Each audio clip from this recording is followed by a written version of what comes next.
Hello friends and welcome to the Exams Made Simple, and we are back again with the Hindu Complete Newspaper Analysis for 16th of April 2020. तो 16 अप्रैल 2020 का news analysis देखेंगे.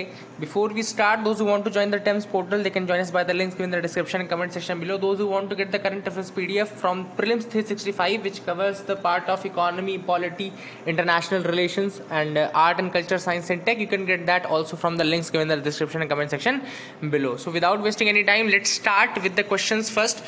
पहले आज के questions देख लेते हैं. First question is consider the following statements about UNFCCC. तो UNFCCC के रिगार्डिंग स्टेटमेंट्स दिए, आपको बताना है कौन सा सही है कौन सा गलत. First statement is saying UNFCCC was adopted in 1992 at the Rio earth summit.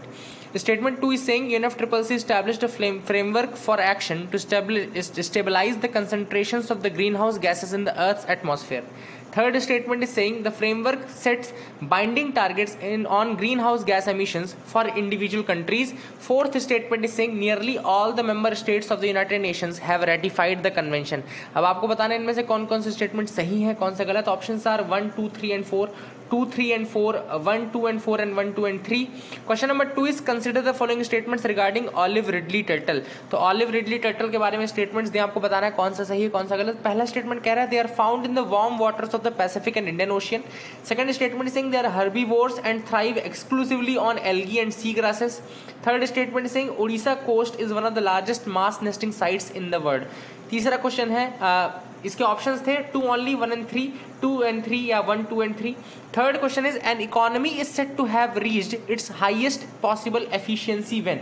एक इकोनॉमी अपनी हाईएस्ट एफिशिएंसी में कब पहुंचती है. Options are A unemployment level has been consistently maintained at zero, जब अनएम्प्लॉयमेंट यानी कि बेरोजगारी का लेवल जीरो हो. Statement B equal income level have been reached for all the economic agents. Option C factors of production are allocated optimally in the production of goods and services. Option D economy is utilizing all its natural resources in production. चौथा question है participatory notes के regarding. तो consider the following statements regarding participatory notes. तो पहला statement कह रहा है participatory notes are instruments used for making investment in the stock market.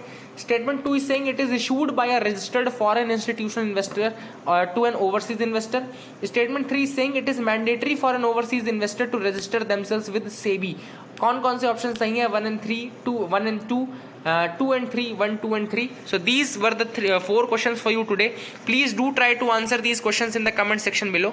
अब एक एक करके हम आंसर्स देख लेते हैं. पहला क्वेश्चन जब पूछा था UNFCCC के रिगार्डिंग कौन कौन स्टेटमेंट सही, उसका आंसर है 1, 2 and 4, यानी कि थर्ड गलत है. The framework sets binding limits on green house gas emissions for individual countries, ये स्टेटमेंट गलत है. बाकी ये रियो अर्थ समिट वाला सही है. ग्रीन हाउस गैसेज वो स्टेबलाइज करने का सही है. Nearly all the member states वाला सही है.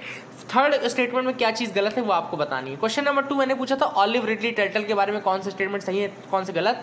इसमें आंसर है 1 and 3. तो इसमें गलत है सेकंड स्टेटमेंट. ये हर्बीवोर यहाँ पे लिखा हुआ है, तो इसमें क्या गलत है आपको बताना है. हर्बीवोर्स लिखा है, एक्चुअली हर्बीवोर्स नहीं होते. तो क्या गलत है बताना है आपको. Second statement will be wrong, first and third will be the correct answer. Question number 3 पूछा था मैंने an economy set to have reached its highest possible efficiency when. एक इकोनॉमी की हाईएस्ट पॉसिबल एफिशिएंसी कब होती है. तो इसका आंसर होगा जब factors of production are allocated optimally in production of goods and services. जब फैक्टर्स ऑफ प्रोडक्शन को बिल्कुल आप ऑप्टिमली एलोकेट करते हो तब होती है उसकी हाईएस्ट पॉइंट. फोर्थ क्वेश्चन मैंने पी नोट्स के बारे में पूछा था, इसका आंसर है बी 1 and 2, यानी कि 1 and 2 बस सही है. थर्ड स्टेटमेंट गलत है जिसमें ये लिखा है कि ये मैंडेटरी है ओवरसीज इन्वेस्टर को to register themselves with SEBI. ऐसा बिल्कुल मैंडेटरी नहीं है. So these were the 4 questions for you today, उनके answers. Let's move to the map of the day. आज जो मैप हम डिस्कस करेंगे वो है स्कैंडिनेविया का. स्कैंडिनेविया में कौन कौन सी कंट्रीज आती हैं, उसके आसपास कौन कौन सी जगहें हैं, ये सारी चीजें हम देखेंगे. सबसे पहले स्कैंडिनेवियन कंट्रीज कौन कौन सी होती हैं. तो अगर सिर्फ आपसे क्वेश्चन पूछता है कि स्कैंडिनेवियन कंट्रीज कौन कौन सी है, तो उसमें 3 मेन कंट्रीज आती हैं. एक आता है आपका नॉर्वे, दूसरा आता है स्वीडन और तीसरा आता है फिनलैंड. अगर आप देख रहे हैं ये मैप यहाँ पे, तो यहाँ पे आपको दिख रहा होगा नॉर्वे, यहाँ पे दिख रहा है, दिस इज नॉर्वे. नॉर्वे में आपको ओस्लो उसकी कैपिटल दिख रही होगी. देन यहाँ पे स्वीडन, ये दूसरा पार्ट जो है वो स्वीडन है. ओके, स्वीडन दूसरी कंट्री यहाँ पे. एंड तीसरी जो कंट्री है वो फिनलैंड है. यहाँ पे तीसरा फिनलैंड आपको दिख रहा होगा. तो नॉर्वे, स्वीडन एंड फिनलैंड, ये जो कंट्रीज हैं वो ह्यूमन डेवलपमेंट इंडेक्स में काफी ज्यादा आगे रहती हैं. जो भी ह्यूमन डेवलपमेंट इंडेक्स या इस तरह के कोई भी इंडेक्स निकलते हैं तो आपने स्कैंडिनेवियन कंट्रीज को हमेशा उसमें आगे देखा होगा. अब यहाँ पे नॉर्वे के जो साइड में आपको ये सी दिख रहा है, ये नॉर्वेजियन सी कहलाता है. दिस इज द नॉर्वेजियन सी. तो इसको भी आपको याद रखना कि ये नॉर्वेजियन सी कहलाता है. आगे आपको नीचे यहाँ पे जुड़ा हुआ जो नॉर्वे वाला पार्ट है और जो यहाँ पे आपका स्वीडन वाला पार्ट है, वहाँ के नीचे आपको ये डेनमार्क दिख रहा है डेनमार्क आपको दिख रहा होगा। देन उसके नीचे आप ये मैप्स इसलिए बताना जरूरी रहता है क्योंकि कई बार कई कंट्रीज के बॉर्डरिंग कंट्रीज पूछ लेता है। जब बॉर्डरिंग कंट्रीज पूछता है तो आपको अगल बगल का मैप भी याद होना चाहिए, है ना।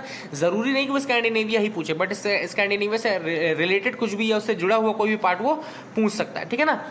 यहाँ पे जो ये वाला पार्ट है ऊपर, ये स्वेलबार्ड दिख रहा होगा, है ना, स्वेलबार्ड। अब ये स्वेलबार्ड क्या है, ये ग्लोबल सीड वॉल्ट कहलाता है, ग्लोबल सीड वॉल्ट कहलाता है। This is very very important. Svalbard जो कि ग्लोबल सीड वॉल्ट है, ये याद रखिएगा। अगर आपसे पूछे कि ग्लोबल सीड वॉल्ट कहाँ पर है तो वो स्वेलबार्ड में है। स्वेलबार्ड किस एग्जैक्ट लोकेशन पे आता है ये आप मुझे बताएंगे in the comment section below, ठीक है ना। अब यहाँ पे स्वीडन और फिनलैंड के बीच में आपको एक गल्फ दिख रही है जिसको गल्फ ऑफ बोथनिया बोलते हैं कोई, तो गल्फ ऑफ बोथनिया ये आपको दिख रहा है, गल्फ ऑफ बोथनिया। एंड ये किसके बीच में है, आपके स्वीडन और फिनलैंड के बीच में। तो ये स्वीडन है, ये फिनलैंड है, ये बीच में आपको गल्फ ऑफ बोथनिया दिख रहा होगा। नॉर्वे, स्वीडन एंड फिनलैंड आपकी कंट्रीज आ गई और ये आप याद रखिएगा। देन आपका ये कंट्रीज की जो कैपिटल है, नॉर्वे की कैपिटल है ओस्लो, स्वीडन की कैपिटल है स्टॉकहोम और फिनलैंड की कैपिटल है हेलसिंकी। ओके, तो ये कंट्रीज का भी देख लो कि इस तरीके से कौन ज़्यादा ऊपर है कौन ज़्यादा नीचे है ना। तो यहाँ पे अगर आप देखना चाहो तो आप इस तरह से लाइन खींच दो, इससे एक स्ट्रेट लाइन अगर खींच दो तो आपको समझ में आ जाएगा कि कौन सी ऊपर है कौन सी नीचे। तो इस तरह से एक लाइन खींचो, देखो ये दोनों तो आपको लगभग बराबर लेवल पे दिखेंगे। ओस्लो और हेलसिंकी बराबर है, स्टॉकहोम नीचे है। तो अगर इस तरह से कोई पूछता है तो आपको एटलीस्ट इतना आइडिया रहेगा कि स्टॉकहोम जो है थोड़ा सा नीचे आता है ना। और आपका जो हेलसिंकी है वो थोड़ा सा ऊपर आता है, हेलसिंकी थोड़ा सा ऊपर आता है आपके ओस्लो से भी ज़्यादा, थोड़ा सा ओस्लो से ऊपर आता है ना। तो ये भी आपको याद रखना है। अब यहाँ पे आपको एस्टोनिया और फिनलैंड के बीच में आपको गल्फ ऑफ फिनलैंड मिलेगी। तो अगर गल्फ ऑफ फिनलैंड कोई पूछता है तो वो एस्टोनिया ये वाला कंट्री है और फिनलैंड आपकी ये कंट्री है। तो एस्टोनिया जो और फिनलैंड के बीच में गल्फ ऑफ फिनलैंड आपको मिल जाएगी। तो स्कैंडिनेवियन कंट्रीज जो मैंने आप बताई उनकी कैपिटल्स बता दी। नॉर्वे की कैपिटल ओस्लो, स्वीडन की आपकी स्टॉकहोल्म और तीसरा आपका फिनलैंड की जो कैपिटल है वो हेलसिंकी है। नॉर्वे के उधर आपको नॉर्वेजियन सी दिख रहा है ना। और नीचे मैंने आपको डेनमार्क और उसकी कैपिटल कोपेनहेगन भी दिखा दी, डेनमार्क और कोपेनहेगन है, ठीक है। फिर आपका यहाँ पे जस्ट यहाँ पे स्वीडन और इधर लिथुआनिया और पोलैंड, इनके बीच में ये बाल्टिक सी भी फंसता है। तो गल्फ ऑफ बोथनिया ऊपर है, देखो बाल्टिक सी थोड़ा नीचे है आपका दिखता है ना। तो ये पोलैंड हो गया, रशिया हो गया, लिथुआनिया हो गया, लातविया हो गया, एस्टोनिया हो गया, यहाँ पे बाल्टिक सी की अराउंड कंट्रीज मैंने आपको ऑलरेडी बताई हुई हैं। तो वो अगर आप बता सके तो इन द कमेंट सेक्शन में that will be very good. तो कमेंट सेक्शन में आप बाल्टिक सी के अराउंड जो कंट्रीज हैं उनके नाम मुझे बताइएगा। So this was the thing which was related to this map. I hope you got clarity regarding that. आपको समझ में आ गया होगा। अब हम एक एक करके न्यूज़पेपर एनालिसिस से बताते हैं क्या न्यूज़ है वो देखते हैं। तो first news is 170 districts identified as hotspots. Health ministry ने कहा है कि 170 जिले ऐसे डिसाइड किए गए हैं जो हॉटस्पॉट कहलाएंगे। अब हॉटस्पॉट का मतलब क्या होता है, सबसे पहले ये अपने को नहीं जानना कि कितने जिले हैं कितने जिले नहीं है, अपने को जानना क्या है कि हॉटस्पॉट का मतलब क्या आता है। तो hotspot is defined as a place with at least 15 confirmed infections और where there was an exponential rise in the cases. तो ऐसा कोई भी जिला जहां पे कम से कम 15 कंफर्म केसेस हैं, ऐसा कोई भी जिला जिसमें जहां पे कम से कम 15 कंफर्म केसेस हैं, या फिर जहां पे एक्सपोनेंशियल यानी कि इस तरीके का ग्राफ आया है, ओके, इस तरीके का जहां पे भी ग्राफ आया है या जहां पर भी 15 से ज़्यादा कंफर्म केसेस हैं, हर उस जिले को एक हॉटस्पॉट के रूप में डिसाइड किया जाएगा। तो ये जो चीज़ है, इंडिया में 736 जिले हैं टोटल। इंडिया में अभी जो गणना है उसके अकॉर्डिंग 736 जिले हैं। उन 736 जिलों में से 170 जिले जो हैं हेल्थ मिनिस्ट्री ने उनको हॉटस्पॉट घोषित किया है। तो ये भी आप याद रख सकते हैं, आंसर राइटिंग में आपको काफ़ी ज़्यादा फायदा मिलेगा, ठीक है ना। अब जो अगली न्यूज़ है वो है India to receive normal monsoon forecast IMD का कहना है कि इंडिया की जो रेनफॉल है वो नॉर्मल मानसून की रहेगी। अब यहाँ पे मैंने पहली चीज़ एक चीज़ आपको बताना चाहता हूँ। एक चीज़ होती है लॉन्ग पीरियड एवरेज। कौन सी चीज़ होती है? Long period average. अब लॉन्ग पीरियड एवरेज जो होता है वो लगभग 50 सालों का निकाला जाता है, 50 ईयर्स का निकाला जाता है। तो पहले जो लॉन्ग पीरियड एवरेज निकाला जाता था वो निकाला जाता था 1951 से लेकर के 2000 तक का। 1951 से लेकर के 2000 तक का लॉन्ग पीरियड एवरेज निकाला जाता था। वो जो आया था वो आया था 89 सेंटीमीटर का। लॉन्ग पीरियड एवरेज कितना आया था? 89। अभी जो लॉन्ग पीरियड एवरेज आईएमडी ने दोबारा निकाला है वो 1961 से 2010 तक का निकाल दिया है, 1961 से 2010 तक का निकाल दिया है। वो आया है आपका 88 सेंटीमीटर, यानी कि 1 सेंटीमीटर घट गया है, ठीक है ना। तो सबसे पहली चीज़ आपको जानना जरूरी थी इस न्यूज़ में कि लॉन्ग पीरियड एवरेज क्या होता है। क्या मैंने बताया, लॉन्ग पीरियड एवरेज 50 साल की रेनफॉल का एवरेज होता है। 1951 से लेकर के 2000 तक का पहले निकाला गया था, जिसकी वैल्यू आई थी 89 सेंटीमीटर, और अब 2010 तक निकाला गया है। 1961 से 1961 से 2010 तक का निकाला गया है, जिसकी आई है वैल्यू 88 सेंटीमीटर। अब अगर मैं आपसे बोलूं कि नॉर्मल रेनफॉल का मतलब क्या होता है, तो नॉर्मल रेनफॉल का मतलब होता है कि जब लॉन्ग पीरियड एवरेज का 96% से 104% की बारिश होती है, LPA की यानी कि लॉन्ग पीरियड एवरेज की 96% से 104% तक की बारिश होगी, तो वो आपकी कहलाएगी क्या, नॉर्मल मानसून। अगर 104% ऑफ लॉन्ग पीरियड एवरेज से लेकर के 110% ऑफ लॉन्ग पीरियड एवरेज तक की रेनफॉल निकलेगी, तो वो आपकी कहलाएगी एबव नॉर्मल रेनफॉल। और अगर 110% से ज़्यादा की रेनफॉल हो जाती है लॉन्ग पीरियड एवरेज की, तो वो एक्सेस रेनफॉल कहलाती है।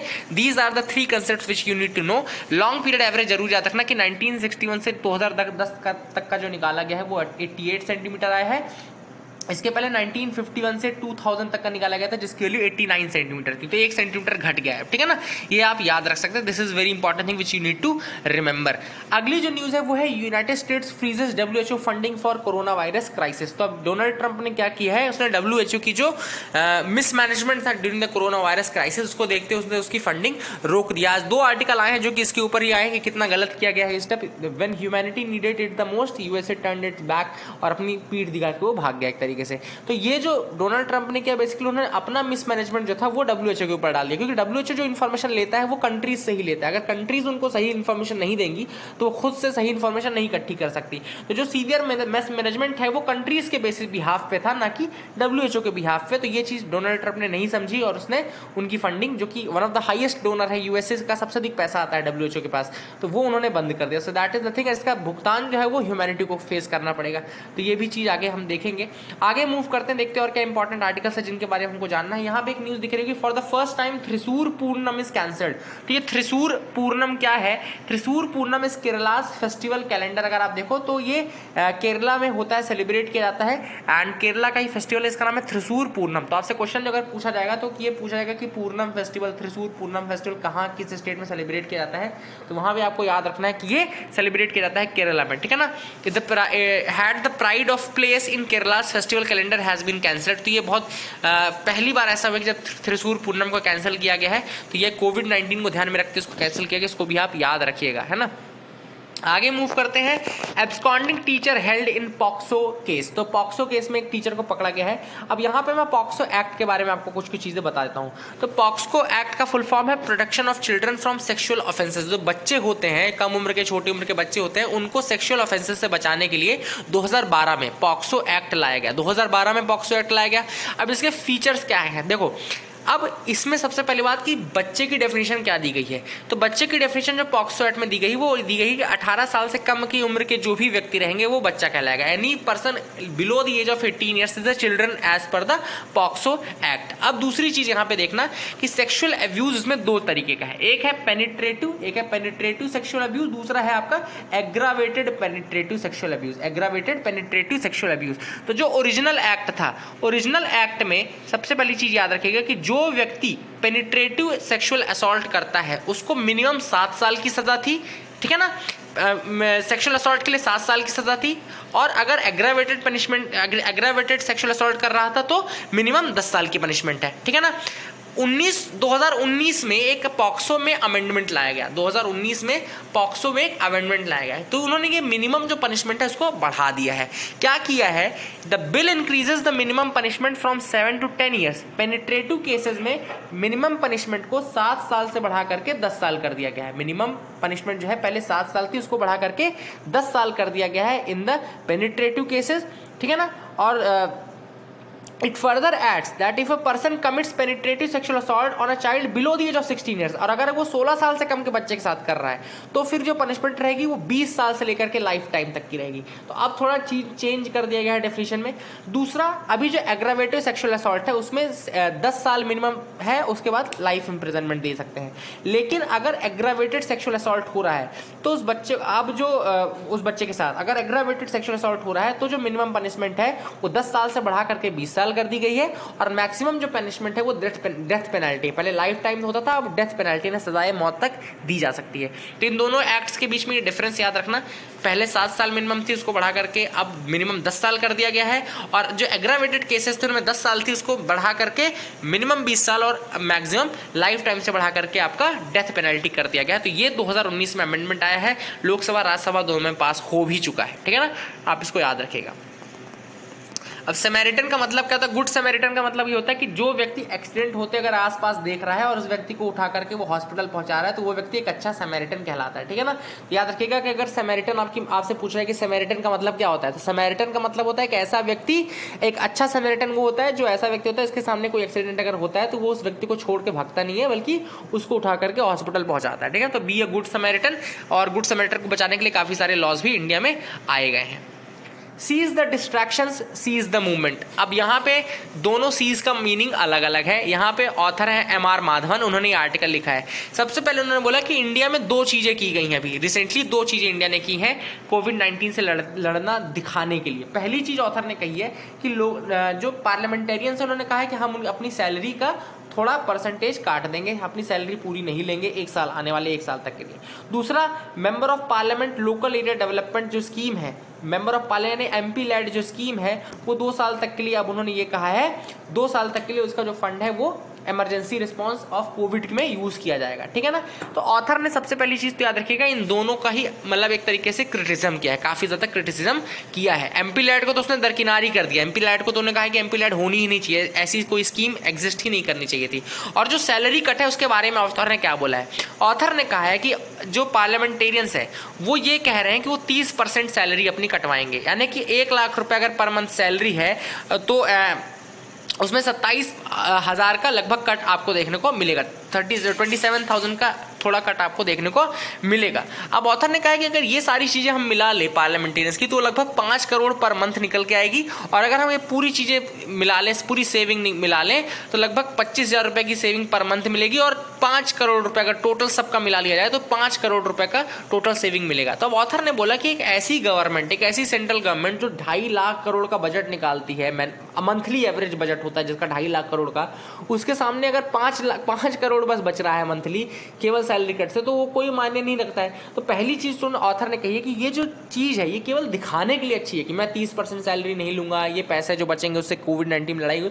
तो ऑथर ने कहा this is good for showcase, दिखाने के लिए बहुत अच्छी चीज है, लेकिन अगर आप इसका नेट रिजल्ट देखोगे तो वो 0 रहेगा, क्योंकि एक देश जहां पे 2.5 लाख करोड़ रुपए एक महीने में यूज किया जा रहा है, 2.5 लाख रुपए एक महीने में यूज किया जा रहा है, वहां पे ये 5 करोड़ की बात कर रहे हैं, ठीक है ना। अब ऑथर ने दूसरी कंट्री से एग्जांपल दिया कि उन्होंने अपनी 10% ऑफ GDP लगा दी लगभग।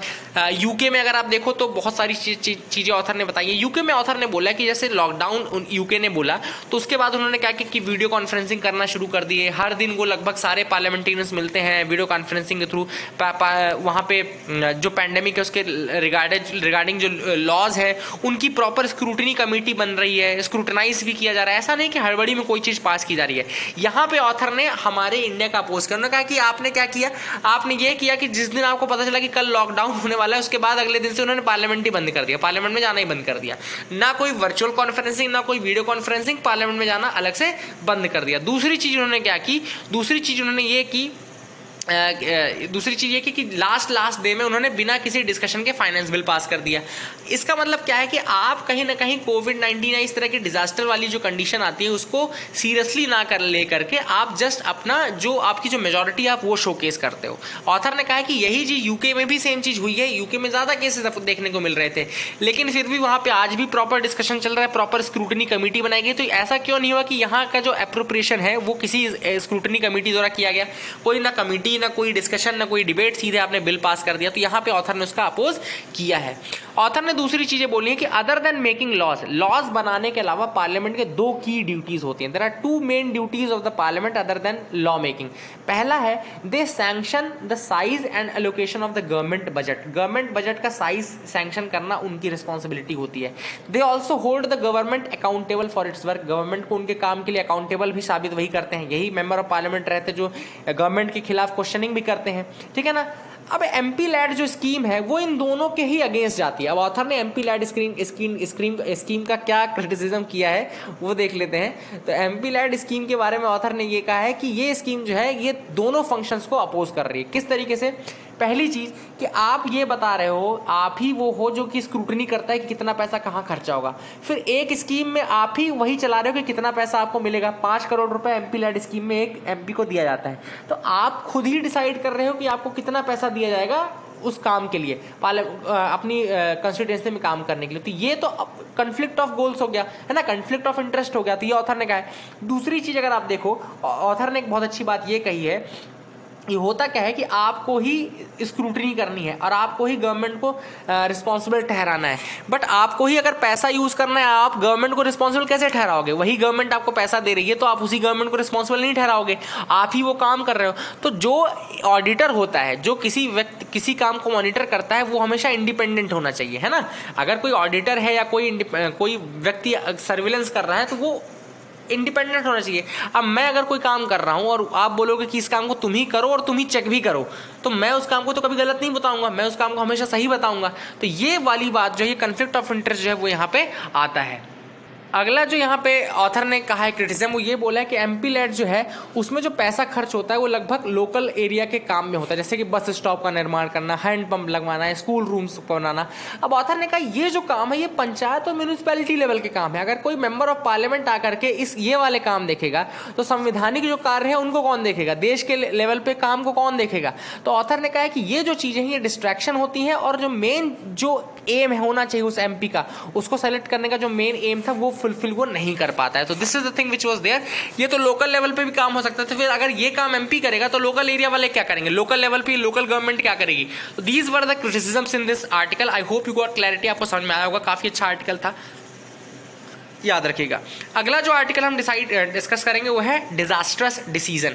अब यहाँ पे डब्ल्यूएचओ की फंडिंग को बंद करने का निर्णय लिया है यूएसए ने। इसको एक डिजास्टर्स डिसीजन कहा जा रहा है, ठीक है ना। क्यों? क्योंकि यूएसए जो है सबसे बड़ा, एक तरीके से आपका कहना चाहिए कि उसका सबसे अधिक फंडिंग वहीं से आती थी, यूएसए से आती थी। WHO must not be victimised for Trump's own failures in battling the virus. WHO को विक्टिमाइज किया जा रहा है ट्रम्प के खुद के फेलियर से। ट्रम्प ने लॉकडाउन समय पे किया नहीं, अपने आप अड़ी में रहे, लेकिन इन सब चीज़ों के बावजूद उन्होंने, जब देश में नुकसान हुआ, काफ़ी ज़्यादा लोगों को वहाँ पे इन्फेक्शन होना शुरू हो गए, उसके बाद आपने सारा जो ठीकरा था वो किसके सर पे फोड़ दिया? डब्ल्यूएचओ के सर पे फोड़ दिया, ठीक है ना। तो ये जो चीज़ थी बेसिकली ये एक गलत चीज़ थी।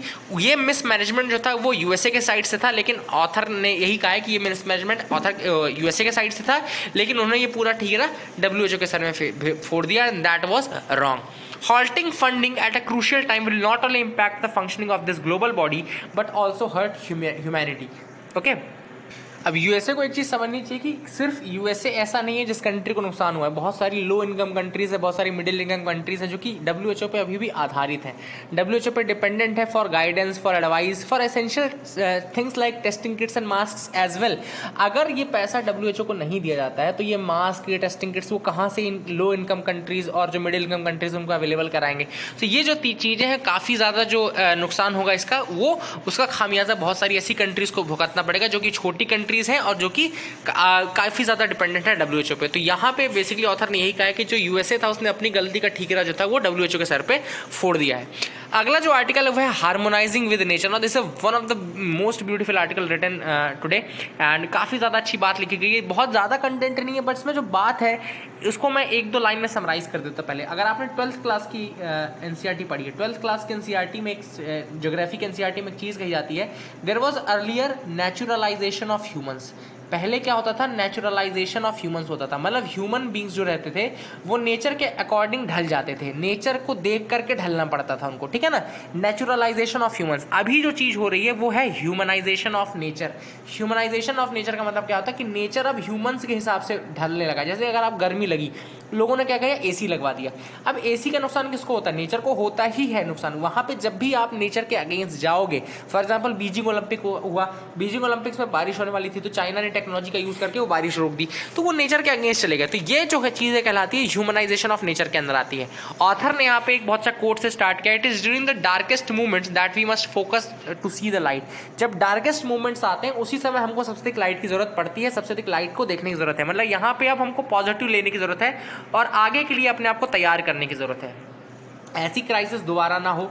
नेचर का जो ये मैकेनिज्म था, एक्चुअली ऑथर का कहना ये है कि ये नेचर का मैकेनिज्म है एट द माइक्रोस्कोपिक लेवल। देखो नेचर ने यहाँ पे कोई बड़ी तबाही नहीं की, सबसे जो छोटा लेवल होता है नेचर का, जो वायरल लेवल होता है, वायरस लेवल होता है, उसके थ्रू उसने पूरी की पूरी धरती को हिला करके रख दिया है। तो this is the message which we can get कि हमारी जो सोसाइटी है काफ़ी ज़्यादा टेक्नोलॉजिकली सोफिस्टिकेटेड सोसाइटी है, लेकिन नेचर अगर चाहे तो अपने माइक्रोस्कोपिक लेवल से भी इसको हम्बल कर सकती है। Now see this is the beauty of this article, it must be that our much wanted modern and technologically sophisticated society can be humbled by nature operating at its most microscopic level. अपने सबसे microscopic level भी अगर nature काम करेगा तो भी अगर वो चाहे तो हमको हम्बल कर सकता है 2 मिनट में। उसके अलावा ऑथर ने बहुत सारी चीजें कही है।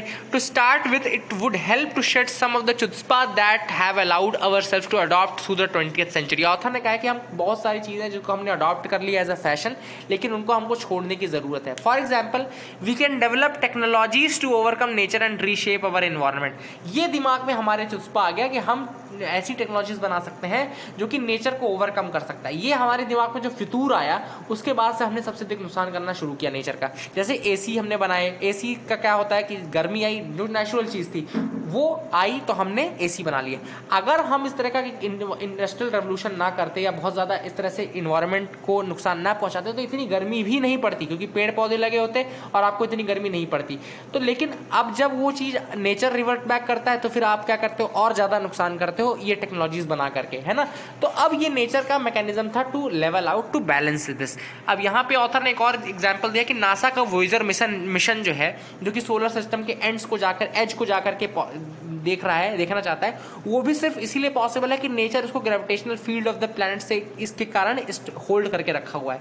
तो ये सारी चीजें हैं। दूसरी चीज, जो रिन्यूएबल एनर्जी आप जनरेट करना चाहते हैं, वो भी सिर्फ इसीलिए हार्नेस कर सकते हैं क्योंकि you can harness nature without damaging it. तो आप ऐसी चीजें करो जिसमें आप नेचर को डैमेज ना करो, ऐसी चीजें करो जिसके थ्रू आप नेचर को बिना डैमेज किए उसका यूज कर सको प्रॉपर, ना कि उसके अगेंस्ट जाकर के उसका यूज करो। यहाँ रेचल कार्सन का नाम आया है। आपको एक क्वेश्चन देता हूं मैं कि एक बुक थी साइलेंट स्प्रिंग। साइलेंट स्प्रिंग किसने लिखी, एक इसका आंसर बताना। The silent spring has been written by which of the following author, ये आप मुझे बताइएगा इसका आंसर, ठीक है ना। तो यहाँ पे ऑथर ने एक बात बोली है कि रेचल कार्सन ने बहुत सारी चीजें कही जिसको बायो कंट्रोल कहा जाता है। मतलब कि उन्होंने बोला कि instead of using chemicals and fertilisers, जो केमिकल्स होते हैं, पेस्टिसाइड्स होते हैं, उनकी जगह आप माइक्रोब्स का ही यूज करो in order to kill the other microbes. तो ये बायो कंट्रोल कहलाता है। दूसरा, एक E.F. शूमाकर की किताब है जिसका नाम है small is beautiful. Okay, small is beautiful, a study of economics as if people mattered. ये किताब लिखी गई है बाय E.F. शूमाकर। तो यहाँ पे भी एनर्जी क्राइसिस के टाइम की किताब है, लेकिन जैसे ही वो एनर्जी क्राइसिस ओवर हुई तो लोगों ने इसको भूलना शुरू कर दिया। तो ये दो चीजें फैक्ट थी जो ऑथर ने दिया है। ऑथर ने यहाँ पे ये भी कहा कि Greece was revered as Gaia, यानी कि dealing with the earth as our mother. तो अर्थ को अपनी माँ की तरह हम मानते थे। वो ऐसा समय था जब ह्यूमनाइजेशन ऑफ नेचर नहीं हो रहा था, नेचुरलाइजेशन ऑफ ह्यूमंस हो रहा था। ह्यूमन बींग्स अपने आप को नेचर के अकॉर्डिंग ढाल लेते थे, लेकिन आज हमने नेचर को ह्यूमन बींग्स के अकॉर्डिंग ढाल के रख दिया है। तो that is the thing which is doing all the harm for this. Okay, तो ये आप याद रखिएगा, this is the thing which was there in this article.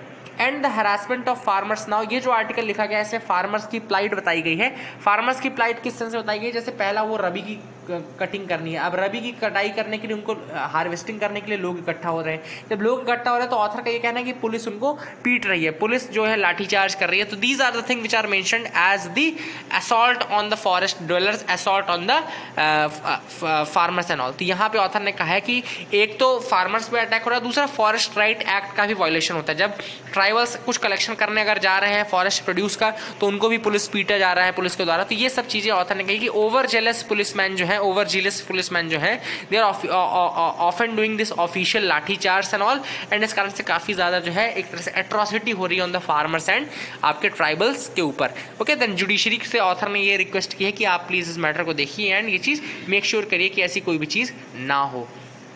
आगे मूव करते हैं, देखते हैं क्या इंपॉर्टेंट न्यूज आइटम्स है। Outdated census data to keep 10 crore out of PDS. अब पब्लिक डिस्ट्रीब्यूशन सिस्टम से लगभग 10 करोड़ या उससे ज्यादा लोग जो है वो पीडीएस सिस्टम से बाहर रह जाएंगे because of the outdated data. Author का ये कहना है यहाँ पे, यानी कि जीन ड्रेज एंड रितिका खेरा का ये कहना है कि एनएफएसए नेशनल जो फूड सिक्योरिटी एक्ट है वो ये कहता है कि 75% जो सबसे गरीब लोग हैं in the your rural area, 75% of the rural area and 50% of the urban area, 75% of rural area and 50% of urban area जो पॉपुलेशन है उसको एनएफएसए यानी कि नेशनल फूड सिक्योरिटी एक्ट के अंदर रखा जाएगा। ये जब आप एवरेज निकाल के जोड़ते हो तो ये 67% ऑफ द पॉपुलेशन आता है। अब ऑथर ने ये कहा कि अभी जो डेटा यूज किया जा रहा है वो 2011 सेंसस का डेटा है, तब पॉपुलेशन थी 121 करोड़। 121 करोड़ का अगर हम 67% ये सब निकालेंगे तो लगभग 80 करोड़ आता है, 80 करोड़ आता है।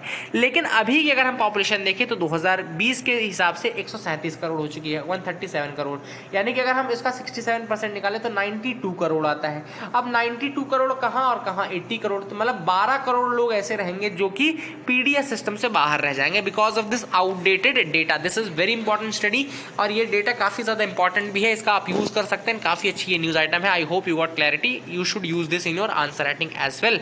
अगर आप चाहें तो इसको यूज कर सकते हैं। यहाँ पे रशिया की एक फर्म है यानी कि जिसका नाम है रोजोबोरॉन एक्सपोर्ट। रोजोबोरॉन एक्सपोर्ट ने कमिट किया है $2 मिलियन का for the PM cares fund. PM cares fund के लिए $2 मिलियन किसने बोला है? रोजोबोरॉन एक्सपोर्ट। ओके, इसने किया है, ये रशियन कंपनी है जो डिफेंस रिलेटेड कंपनी है, इसने ये चीज कमिट की है। आगे मूव करते हैं, देखते हैं और क्या इंपॉर्टेंट न्यूज आइटम्स है जिसको हम डिस्कस करेंगे। Google launches journalism relief fund. तो गूगल ने लॉन्च किया है ये एक जर्नलिज्म रिलीफ फंड। गूगल ने कहा कि ऐसी इमरजेंसी सिचुएशन में कुछ ऐसे लोकल न्यूज आउटलेट्स भी हैं जो कि स्ट्रगल कर रहे हैं to maintain their operations in the pandemic. तो लोकल न्यूज वाले रहते हैं वो तो लोकल एरिया से न्यूज इकट्ठी करते हैं, लेकिन अभी पैंडेमिक के टाइम में उनको जाने की परमिशन है नहीं। इस कारण से हो क्या रहा है, बेसिकली वो स्ट्रगल कर रहे हैं। तो इसीलिए गूगल ने जर्नलिज्म रिलीफ फंड ये रिलीज किया है फॉर दीज स्मॉल ऑपरेशंस। ये जो स्मॉल ऑपरेशन करते हैं मीडिया वाले उनके लिए जर्नलिज्म रिलीफ फंड स्टार्ट किया है गूगल ने। तो ये आप याद रखिएगा, it's a fact. How pandemics have change the world. अब यहाँ पे कुछ सबसे बड़े जो पैंडेमिक्स है उनका नाम दिया गया है, एक एक करके हम डिस्कस कर लेते हैं। पहला जो है वो है जस्टीनियन प्लेग। जस्टीनियन प्लेग जो है वो बाइजेंटीन एम्पायर का एम्पर था। जस्टीनियन नाम का एम्पर था जो कि बाइजेंटीन यानी कि कॉन्स्टेंटिनोपल जो था वहाँ का जो ऑटोमन एरिया वाला रीजन था, वहाँ पे बाइजेंटीन एम्पायर आपने पढ़ा होगा हिस्ट्री में, तो वहाँ पे रूल करते थे। ये बाइजेंटीन एम्पर था जिसका नाम था जस्टीनियन, उसके नाम पे आउटब्रेक रखा गया है। इस आउटब्रेक में लगभग 25 से 100 मिलियन लोगों की जान गई थी। ओके, 25 to 100 मिलियन लोगों की जान इस जस्टीनियन प्लेग से गई थी। ये हुआ था लगभग 6th सेंचुरी एडी में। 6th सेंचुरी एडी के इजिप्ट में ये चीज हुई थी। कहाँ पे? 6th सेंचुरी एडी के इजिप्ट में ये चीज हुई थी, वहां पे बाइजेंटीन एम्पायर में। ठीक है ना। अगला जो है वो है ब्लैक डेथ। ये ब्लैक डेथ जो है इसको पेस्टिलेंस भी कहा जाता है। इसने 14th सेंचुरी में यूरोप और एशिया में हिट किया था, ब्लैक डेथ कहा जाता है। एंड ये जो पेंडेमिक था बहुत ज़्यादा डेडलीस्ट पेंडेमिक्स में आता है। ये भी 75 से 200 मिलियन से ज़्यादा लोग इसमें किल हुए थे। 75 to 200 million people were killed in this. अब इसको स्टैनफोर्ड हिस्टोरियन है वॉल्टर स्टीडल का कहना है कि ये जो पैंडेमिक होते हैं ये 4 हॉर्समैन होते हैं। 4 हॉर्समैन होते हैं। ओके, तो 4 हॉर्समैन कौन कौन से हैं जो कि इस तरह से लेवलर का काम करते हैं, यानी कि पॉपुलेशन को लेवल करने का काम करते हैं। तो उसमें पहला जो होता है जो इनइक्वालिटी को कम करने का काम करते हैं, पहला जो है उसमें लेवलर है वो आपका यही है, ये जो पैंडेमिक्स होते हैं। दूसरा जो लेवलर है वो वॉर है, तीसरा है रेवोल्यूशन और चौथा है स्टेट फेलियर। याद रखिएगा, पहला लेवलर किसको बोला गया है? पहला लेवलर बोला गया है आपके पैंडेमिक्स को, इस तरह के जो एपिडेमिक्स होते हैं। दूसरा लेवलर है वॉर, तीसरा है आपका रेवोल्यूशन, चौथा है आपका स्टेट फेलियर। तो ये 4 लेवलर्स हैं जो कि 4 हॉर्समैन कहलाते हैं। ऑथर ने कहा इनको ग्रेट लेवलर भी कहा जाता है, एक किताब उन्होंने ग्रेट लेवलर लिखी है। तीसरा जो पैंडेमिक है वो है स्पेनिश फ्लू, जो कि आपका 1918 में आया था। अब याद रखिएगा स्पेनिश फ्लू का नाम इसलिए नहीं पड़ा क्योंकि वो स्पेन में हुआ था, इसलिए पड़ा क्योंकि स्पेन ने खोजा था इस चीज़ को, सबसे पहले पता लगाया था इसके बारे में, इसलिए इसका नाम स्पेनिश फ्लू पड़ा था। ठीक है ना, तो इसको आप याद रख सकते हैं। 50 मिलियन पीपल लगभग इसमें किल हुए थे। कोविड-19 अभी उस लिस्ट में, इतना ज़्यादा लिस्ट में तो नहीं आया, लेकिन कोविड-19 भी बहुत बड़ा एक पैंडेमिक के रूप में उभर के सामने आया है। IEA forecast huge drop in oil demand in 2020। IEA का कहना है कि 2020 में ऑयल की डिमांड जो रहेगी बहुत ज़्यादा कम रहेगी, ऐसा IEA का कहना है। IEA क्या है? IEA है इंटरनेशनल एनर्जी एजेंसी 1974 में बनी थी as per the frameworks of OECD के फ्रेमवर्क से इसको बनाया गया था, ठीक है ना। एक इंटर गवर्नमेंटल ऑर्गेनाइजेशन है, इसका मिशन है to ensure reliable, affordable and clean energy. अब बेसिकली जब ये बनी थी ना तो उस समय क्राइसिस चल रही थी, ऑयल क्राइसिस चल रही थी 1973-74 की, तब इसको 1974 में ऑयल क्राइसिस को दूर करने के लिए बनाया गया था। इसका जो हेडक्वार्टर है वो पेरिस फ्रांस में है। एनर्जी सिक्योरिटी को मेंटेन रखना, इकोनॉमिक डेवलपमेंट को मेंटेन रखना इसका मेन काम होता है। तो ये सारे फैक्ट्स अगर आपको याद हैं तो you are very good to go. So remember these facts regarding IEA as well. That is it for the day, friends. I hope you liked the video. Please do like and subscribe. Keep loving us, keep sharing us. Thank you and have a nice day.